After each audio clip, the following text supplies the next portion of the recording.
Shalom. Lama sekali saya tidak khotbah di tempat ini. Nah, hari ini kita akan bahas tentang rancangan Elohim, rancangan Tuhan. Nah, Tuhan tidak pernah berjanji langit selalu gelap. Tuhan tidak pernah berjanji langit selalu terang. Tapi Tuhan berjanji, sekalipun kita dalam lembah kekelaman, Tuhan Elohim tetap menyertai kita. Amin. Nah, mari kita buka Alkitab kita dalam kitab Yeremia. Yeremia pasal 29 ayat 11 sampai dengan ke-14. Kitab Yeremia pasal 29 ayat 11 sampai dengan ke-14. Saudara yang genap, saya ganjil. Sebab aku ini mengetahui rancangan-rancangan apa ada padaku mengenai kamu, demikianlah firman Elohim. Yaitu rancangan damai sejahtera dan bukan rancangan kecelakaan, untuk memberikan kepadamu hari depan yang penuh harapan. Ayat 12 sudah baca.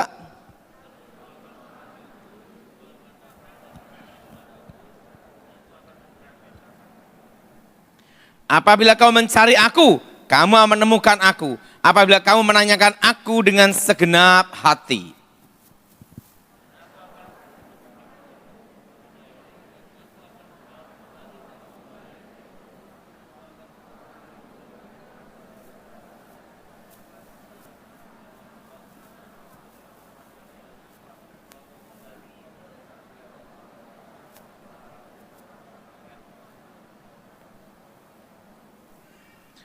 Ayat ini bicara tentang pembuangan 70 tahun di Babel.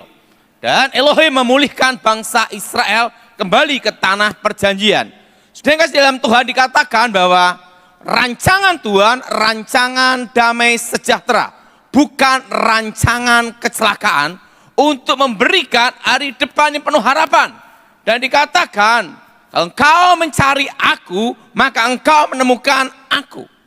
Perlu kita tahu bahwa apa yang direncanakan Tuhan adalah yang terbaik dalam hidup kita, dan Tuhan menjawab doa kita melebihi apa yang kita doakan. Nah, di dalam perjalanan hidup kita, kadang rencana Elohim, rencana Yahweh tidak seperti yang kita inginkan, tidak seperti kita prediksi. Tetapi apapun rencana Tuhan, rencana Elohim itu yang terbaik. Nah, saya masih ingat pada waktu saya bertobat, waktu ketemu Tuhan Yesus, waktu itu saya hilang ingatan, gila 1 tahun. Nah, setelah hilang ingatan, saya ketemu Tuhan Yesus, saya berjumpa dengan Tuhan Yesus secara pribadi. Saya tidak bisa lihat wajahnya, karena wajahnya terang benderang. Saya melihat Yeshua HaMashiach. Saya melihat jubah berkilauan aja. Hanya lihat wajahnya dan paku yang di ini, lubang paku di sini. Nah, apa yang terjadi? Setelah saya bertobat, saya berpikir, kalau ikut Tuhan itu semua pasti lancar-lancar saja. Kadang waktu kita pertama kali berjumpa Tuhan, waktu pertama kali kita bertobat, waktu pertama kali kita mengikut Tuhan, kita berpikir kalau ikut Tuhan itu semua tambah baik. Betul? Yang setuju angkat tangan. Nah, bebas dari masalah, bebas dari persoalan, bebas dari tantangan. Perlu sudah tahu, selama kita hidup adalah untuk mengatasi masalah. Dan kita hidup untuk mengatasi masalah. Dan apa terjadi? Begitu saya sembuh dari hilang ingatan, mama saya itu terkena ginjal. 2 ginjalnya rusak. Waktu itu saya tanya sama mama saya, maukah mama percaya Tuhan Yesus? Mama saya berkata, karena mama saya itu agamanya itu Pancasila, semua ikut. Jadi agamanya semua Pancasila, semua ikut. Maukah mama percaya Tuhan Yesus? Mama saya berkata, kalau Yesus adalah Elohim, adalah Tuhan, dia bisa menyembuhkan saya. Di situ saya bingung, saudara. Bagaimana cara doa? Karena waktu belum bertobat, kalau jadi dukun, itu baca mantra, ngomong-ngomong, vitamin komplit. kan diludahin. Ya kenyataannya kan bingung, ini mamahnya sendiri cuk gitu. Kan tidak boleh. Saya ingat pendeta-pendeta kalau doa itu tumpang tangan, demi nama Yesus, demi nama Yesus. Nah, akhirnya saya coba tumpang tangan ke mama saya sendiri. Demi nama Yesus, waktu saya tumpang tangan gini, saya merasakan ada suatu aliran listrik luar biasa, greng, nyetrum gitu. Tapi bukan listrik ini, lain langsung gini. Mengalir. Mama saya ada sesuatu yang mengangkat. Di ginjalnya itu ada aliran listrik. Bangkit, berdiri, sembuh. Dan ginjalnya itu jadi ginjal yang baru. Padahal dua ginjal ini rusak. Dan dokter berkata, cuci darah tidak bisa menyelamatkan, hanya memperpanjang. Cangkok ginjal 50% gagal, 50% berhasil. Ini jadi pertanyaannya, siapa yang membayar cangkok ginjalnya dan donornya? Karena tidak ada uang. Apa yang terjadi? Mama saya sembuh, hidup sampai sekarang. Itu kejadian tahun 93. Sekarang udah tahun berapa, Dara? Berapa, Dara? 2022. Berarti sudah hampir 20 tahun lebih. Hampir 30 ya? Dan mama saya masih hidup sampai sekarang. Nah, saudara, setelah mendapat mujizat, setelah mendapat sesuatu yang luar biasa, kita berpikir, wah, ikut Tuhan ini pasti semua kayak jalan tol. Setelah mama saya sembuh, nah mama saya itu ada pergumulan doa papa saya. Papa saya ini kalau kaya sama perempuan lain, kalau miskin sama mama saya. Mama saya doain papa saya supaya papa saya bertobat, percaya Yesus. Bukannya tambah bertobat, tambah kumat. Suatu kali papa saya berkata gini, gara-gara kamu percaya Yesus gondrong itu, gitu dah. Setiap kali judi digerobyok polisi, gagal terus. Mama saya diusir keluar, suruh pergi. Mama saya nangis, disuruh pergi, suruh minggat. Mama saya gini, Daud, katanya ikut Tuhan itu enak. Katanya diberkati Tuhan itu luar biasa. Kenapa semakin didoain malah tambah jahat? Kadang dalam proses hidup kita, kadang kita juga bertanya seperti itu. Waktu kita ada masalah, betul? Betul? Betul? Kenapa setelah ikut Tuhan tambah tekanan berat, tambah masalah bertumpuk? Gimana solusinya? Waktu itu saya beritahu mama saya, doa.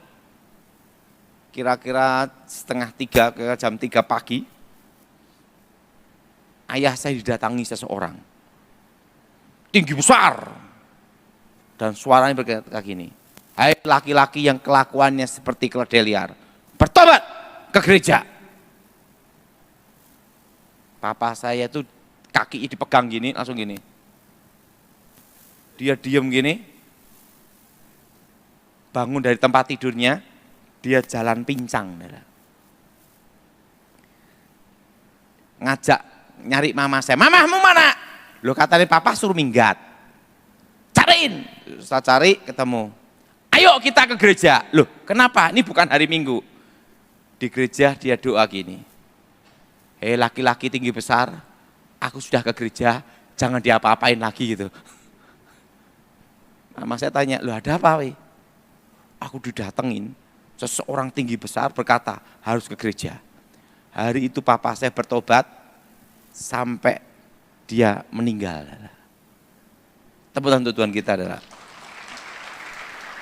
Artinya apa? Berancangan Tuhan itu, rancangan Elohim itu misterius, saudara. Tetapi jawaban Tuhan itu yang terbaik. Nah, yang perlu kita lakukan adalah diam menunggu waktunya. Dan apa yang terjadi? Setelah papa bertobat, mama saya senang. Tetapi kendalanya, uang habis. Ingat, saudara, uang bukan nomor satu. Tapi janji Elohim, janji Tuhan yang memberkati saudara, yang memelihara saudara, itu yang nomor satu, saudara. Apa yang terjadi, saudara? Mama saya tinggal uang 25.000 rupiah. Kontrak aja itu dibantu om saya untuk dikontrakkan. Dan apa yang terjadi? 10.000 rupiah untuk yang lainnya. Tinggal 15.000 rupiah. Mama saya ngomong gini, Daud, bagaimana kita ini kalau kita berdoa, kita juga harus bekerja. Kita berdoa, kita juga harus bekerja. Tidak hanya doa saja, tapi ada usaha. Iya, ada apa nih? Gimana Daud kita bikin bakpao. Waktu saya ngomong, mama saya ngomong bakpao. Saya tanya mama saya tanya, Mama pernah bikin bakpao tidak? Belum pernah. Tapi kita harus usaha. Karena uang tinggal 15.000. Beli terigu, gandum, san kacang, sama gula Jawa, itu 15.000. Itu tahun 93. Apa yang terjadi? Mama saya doa, saya doa. Nah, di tim pakai dandang. Karena itu modal terakhir. Makanya saudara, segala sesuatu yang terakhir, itu doanya pasti lebih sungguh-sungguh. Betul? Betul? Mama saya berbahasa sigro para hika berdoa bahasa terus dari awal api itu nyala sampai bunyi tut. Wah. Senang sekali. Nah, dandangnya dibuka. Bakpao itu bukannya membesar tapi mengecil. Mengkeret bantat. Nah, kadang rencana Elohim, rencana Bapa Yahweh tidak seperti yang kita kehendaki. Tidak seperti planning kita. Tetapi itu yang terbaik. Waktu dibuka, mama saya pucat, saudara. Kenapa pucat? Bakpaunya mengkeret mengecil. Kok jawaban doa seperti ini? Kadang dalam hidup kita, kok jawaban doa tidak seperti yang kita harapkan. Betul? Betul? Betul? Gimana mah? Jual aja lah. Bakpao itu dijual, habis. Walaupun yang makan sampai, karena mengecil. Nah, gara-gara bakpao itu mengecil, di kota kecil Sragen itu, bakpao itu terkenal namanya bakpao unyil. Karena waktu itu ada film Unyil, saudara. Itu bakpao mengecil itu kan aneh, saudara. Laku, saudara. Habis. Dan bakpao kecil mungil itu, saudara, bisa nyekolahkan saya 3 tahun sekolah Alkitab. Sampai saya lulus ranking 4, murid tinggal 4. Nah, bayangin, saudara. Penting kita harus melangkah. Penting kita harus percaya bahwa apa yang Elohim berikan, Bapa Yahweh berikan, itu yang terbaik. Kadang kita berpikir, kalau ini rencana Tuhan, kenapa seperti ini? Ini saudara-saudara yang streaming juga, yang di tempat masing-masing di rumah, saya beritahu. Apapun badai yang datang, apapun tekanan yang datang, apapun cobaan yang datang, pegang ayat ini. Bahwa rancangan Tuhan, rancangan Elohim, rancangan damai sejahtera. Untuk memberikan hari depan yang penuh harapan. Amin. Hari depan yang penuh apa saudara? Hari depan yang penuh harapan. Perlu sudah tahu.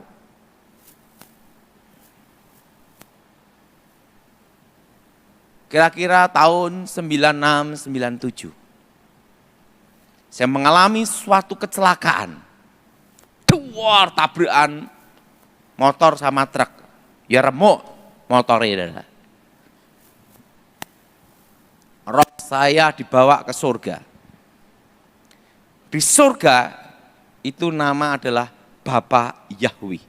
Yahweh. Yahweh. Dan saya ketemu Yeshua HaMashiach. Itu sebelum orang ribut-ribut tentang kata Allah, tentang kata Yahweh, tentang kata Tuhan. Saya tahun 96-97, waktu saya di surga, itu di surga itu adalah kata apa? YHWH. Apa saudara? Kata saudara? Yahweh.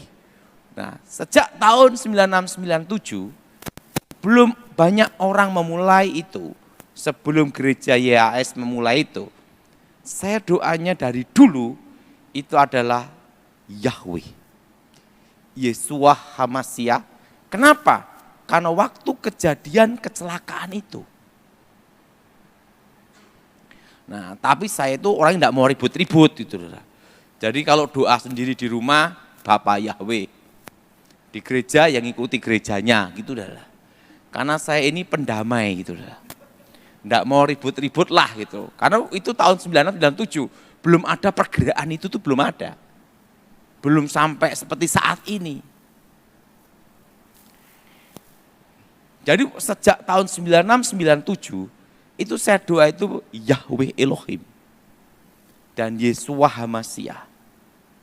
Nah, dan setiap kali nyanyi, kata itu saya ganti Elohim, Yahweh, gitu saudara. Itu sejak saya lulus sekolah Alkitab. Karena kejadian kecelakaan itu. Ditunjukkan masa yang akan datang. Ditunjukkan masa yang akan datang tentang Indonesia. Bahwa Indonesia akan dipulihkan 25 tahun. Dan setitik terang datang. Awal pemulihan Indonesia, setitik terang datang. Dan Indonesia dipulihkan total. Itu nanti 2035. Apa yang terjadi? Waktu itu yang jadi masalah satu.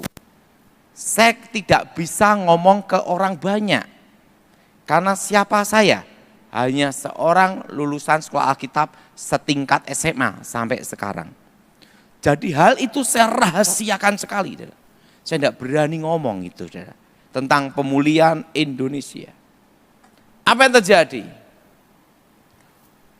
2004 saya diminta untuk menjaga mengawal presiden. Waktu itu perintah dari Pramono Edi Wibowo, adiknya Ibu Ani. Selama 10 tahun saya menjaga presiden. Hal itu tersimpan di dalam hati saya. Tapi saya tidak berani menyampaikan di publik. Karena apa? Pasti ribut, pasti jadi tidak karuan. Nah, 2013 saya menghadap Kasat waktu itu, kira-kira bulan Februari menghadap Jenderal Pramono Edi Wibowo. Bahwa nanti siapapun presidennya saya tidak menjaga lagi. Sang Pramono Edi berkata, sebelum kamu mengundurkan diri, sumpah dulu. Kita ada sumpahnya dulu itu. Karena tidak boleh membocorkan hal sangat rahasia, bicara tentang rahasia negara. Adalah. Karena kan selama 10 tahun saya operasi khusus. Operasi khusus. Jadi bukan hanya sekedar doa-doa itu. Tapi ada operasi khusus, operasi intelijen. Itu selama 10 tahun. Dan apa yang terjadi? 2014, saya tanya setelah lulus sekolah Alkitab, Setelah itu saya simpan, waktu jaga presiden saya simpan, itu rahasia itu. Berapa tahun? 2014 saya ketemu kawan dekat saya, Gunawan Yusuf, yang punya Gulaku Sugar Group. Pak Gun, saya mau tanya,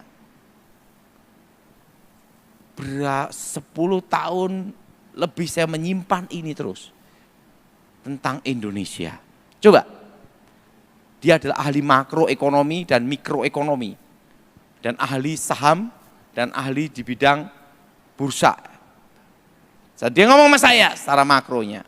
Coba, waktu Bapak Yahweh, Elohim, memberikan masa depan, memberitahu masa depan tentang Indonesia. Coba, saya mau dengar. Dikatakan gini, pertama saya disuruh berkebun. Setelah berkebun, bahwa nanti akan terjadi resesi ekonomi, anginnya akan datang 2018, 19, dan badainya datang 2020. Dan Indonesia akan mengalami stagnat ekonomi, ekonomi berhenti. Di 2020 menuju 2023. Dan 2023 setitik terang datang. Apa saudara? Setitik apa saudara? Setitik apa? Setitik terang datang. Nah, setelah titik terang datang itu, artinya apa? Kembali ke normal. Gunawan Yusuf langsung ngomong saya, coba saya, langsung dia ngomong gini, Pak Daud, setelah hasil saya cek semua data, baik dari Sun, dari obligasi, semuanya tentang negara kita, kira-kira tahun 2020-2021, 2020-2021 kira-kira tahun itu, utang Indonesia tembus 5.000 triliun. Ini analisa ekonomi, 5.000 triliun. Secara makroekonominya. Dan ini nanti Pak Daud,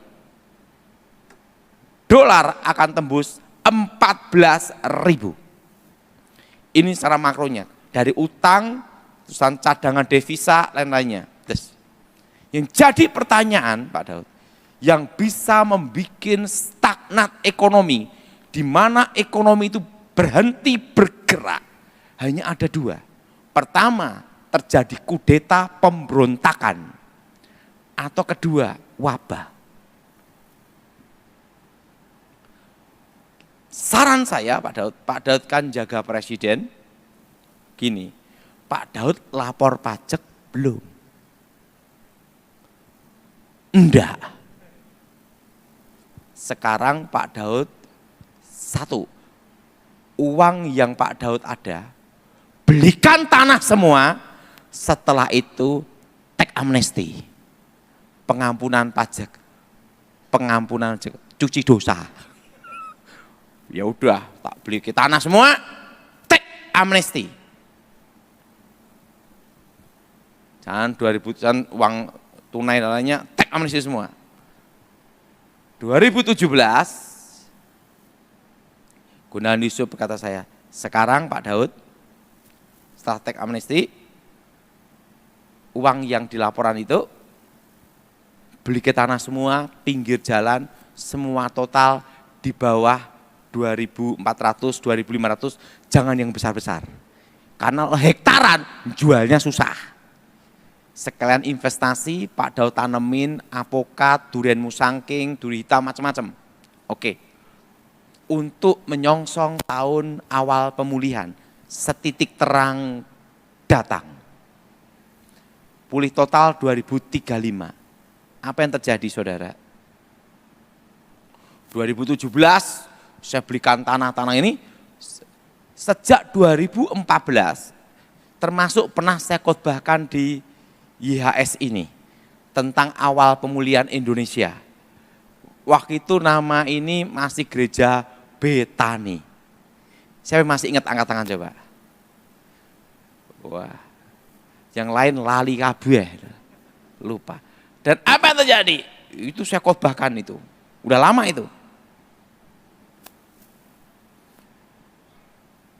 2019 saya gencar khotbahkan itu, karena saya memberi peringatan, badainya datang. Apa saudara?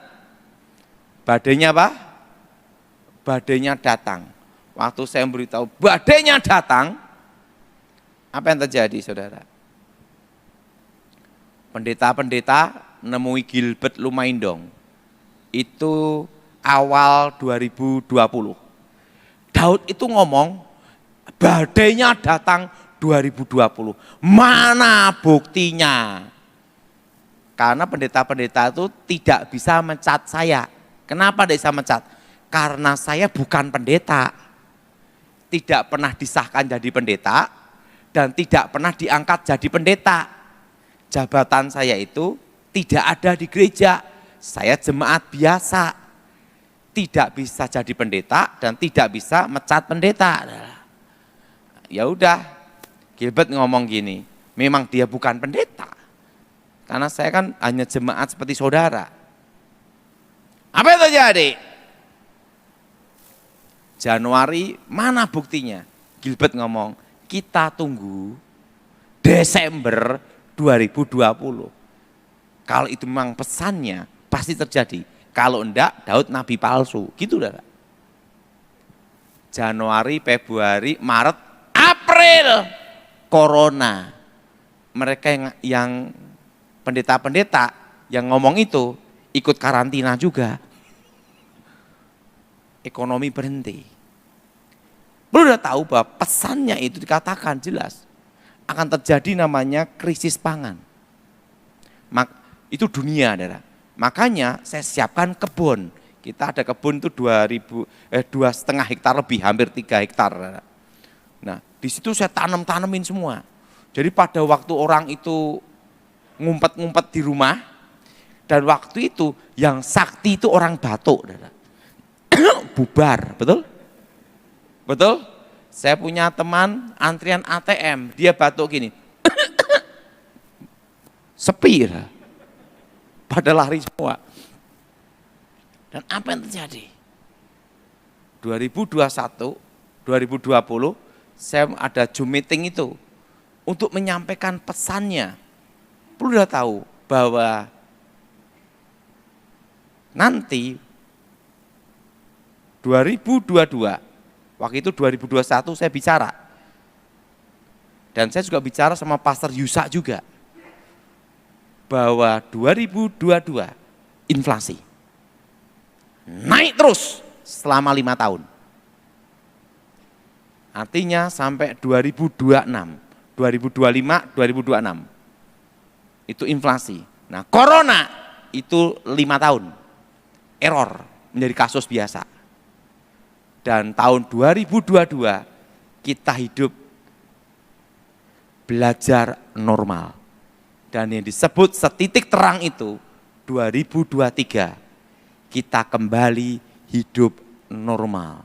Ngomong sama samping-sampingnya, kamu normal belum? Jadi tahun depan kita kembali apa, saudara? Kembali apa?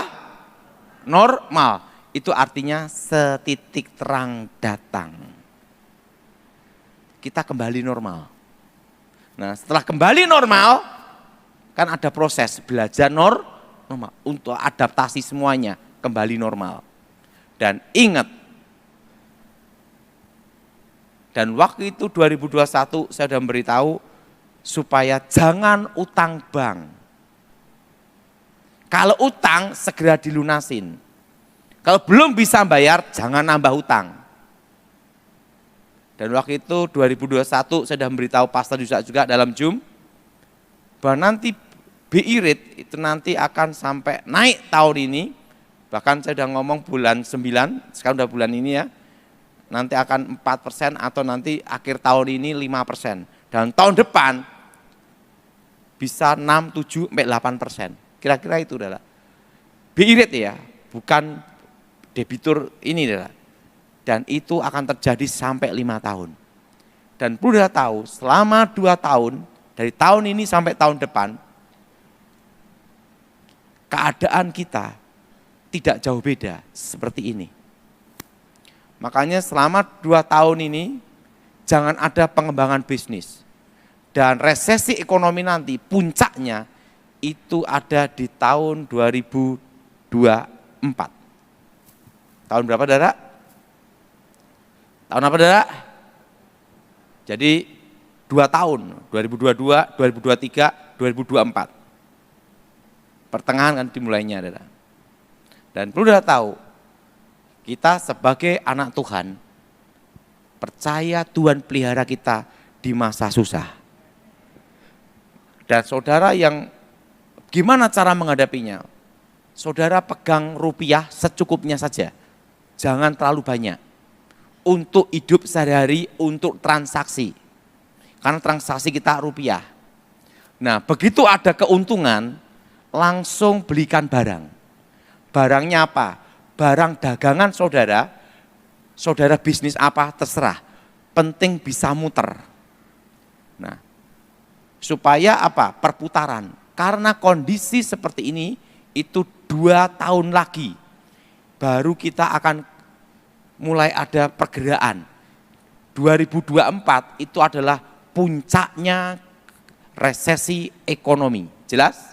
Puncaknya apa, Saudara? Puncaknya apa? Resesi ekonomi. Nah, waktu saya doa, saya dikasih hikmat. Gini, Saudara. Kenapa tahun depan akan masuk resesi lebih berat daripada tahun ini?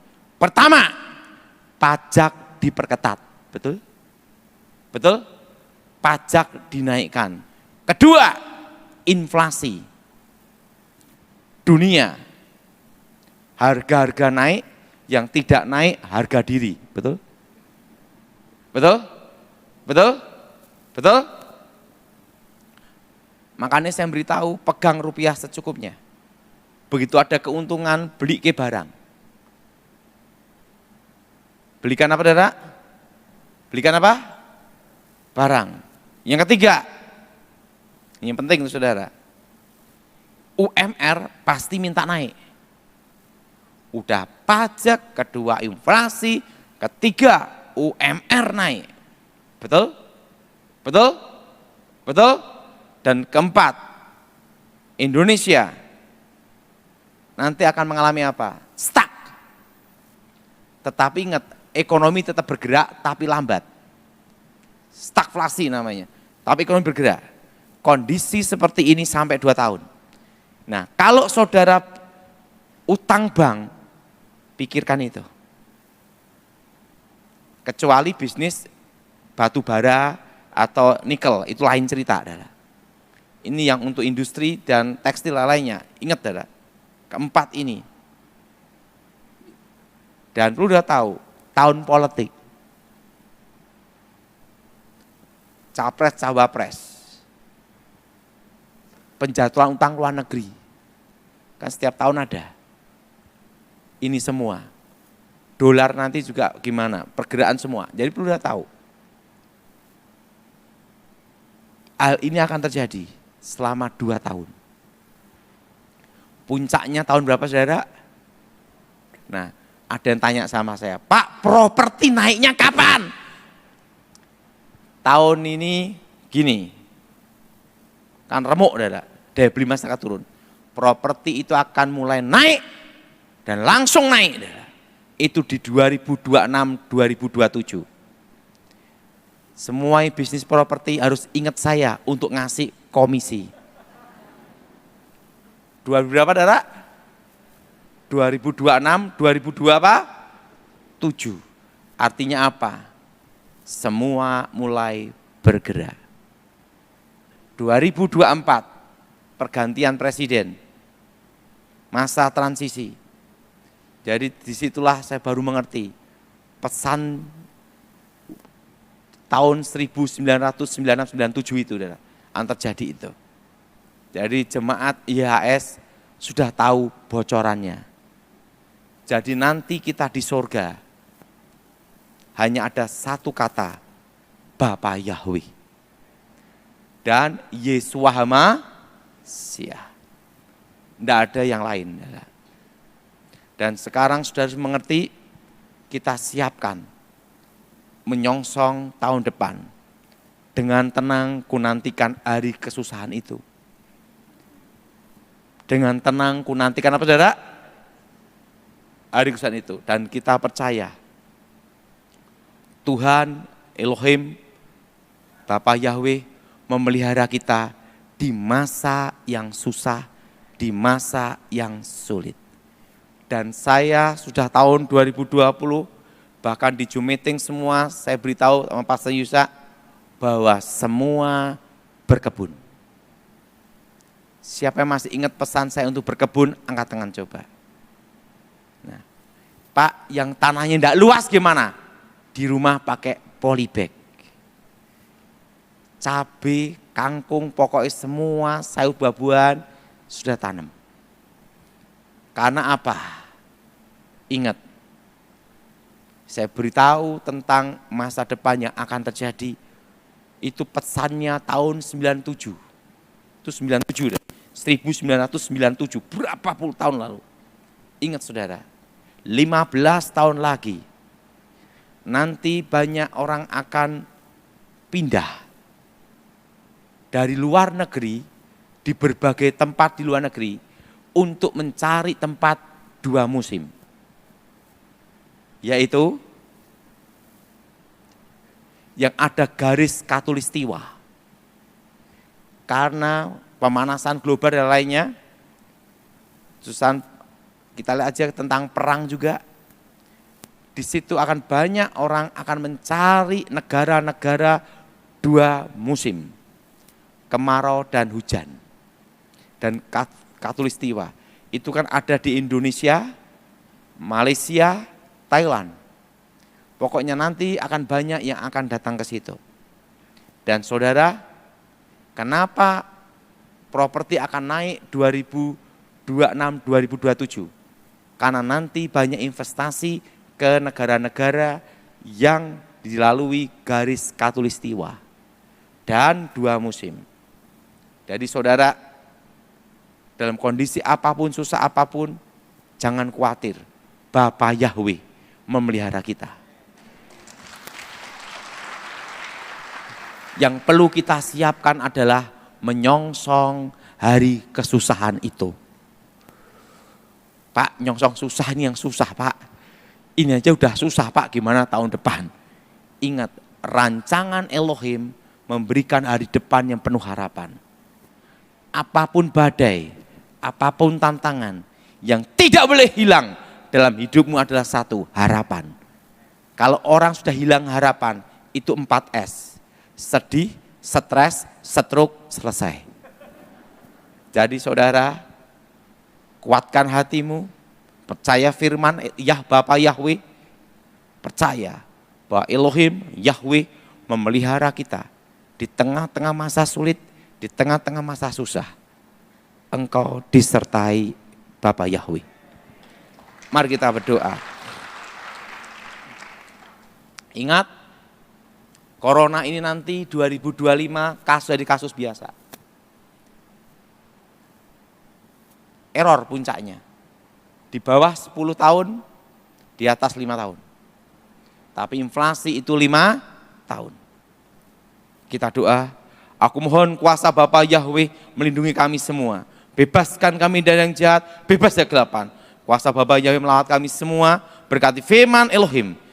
Berkati firman-Mu, nyatakan kuasa kasih-Mu. Demi nama Yeshua HaMasyiah. Amin.